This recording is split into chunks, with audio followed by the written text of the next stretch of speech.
हार्दिक नमस्कार। जय नेपाल। म रमेश धमला, नेपाली कांग्रेसको केन्द्रीय सदस्य र अहिले नेपाली कांग्रेसको तर्फबाट धादिङ जिल्लाको संघीय निर्वाचन क्षेत्र नम्बर 2 मा प्रस्तावित भएको उम्मेदवार भर्खरै मनोनयन दर्ता गरेर यहाँको बीचमा उपस्थित भएको छु।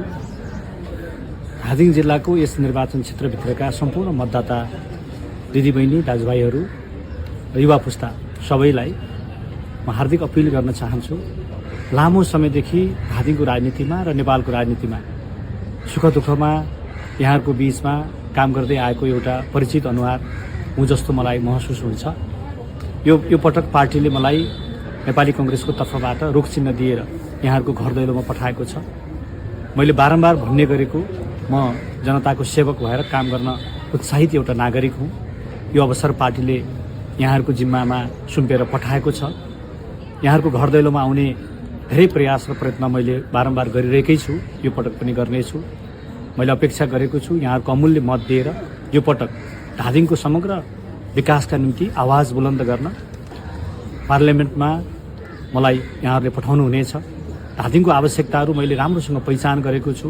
तिप्लिङदेखि मैदीसम्म, त्यसै गरी खाल्टेदेखि लापुडाँडासम्म, बसेरीसम्मको सबै भूभागमा भूगोलमा मैले आफ्नो पाइलाले सबै ठाउँ चारिसकेको छु। यहाँहरूको घर दैलोमा पटक पटक मेरो उपस्थिति भइसकेको यहाँहरूलाई जानकारी छ।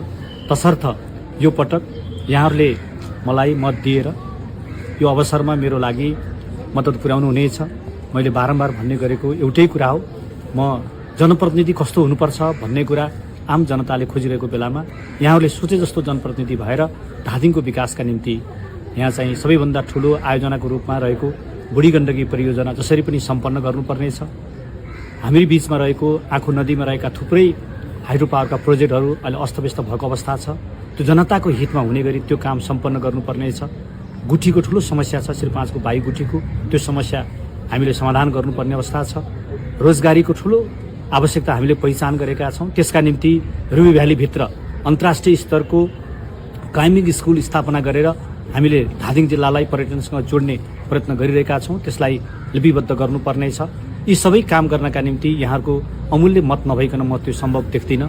पार्लियामेन्टमा नगइकन यहाँहरूको प्रतिनिधि भएर सरकारमा नपुगिकन काम गर्न कठिन हुँदो रहेछ भन्ने लामो राजनीतिक यात्राबाट मैले सिकेको छु। तसर्थ कति पनि यहाँहरूले अप्ठ्यारो नमानिकन युवा पुस्ताले, मेरो पुस्ताले र मभन्दा अग्रज पुस्ताले निश्चित रूपमा यो पटक मतदानको लागि सहयोग पुर्याउनु हुनेछ।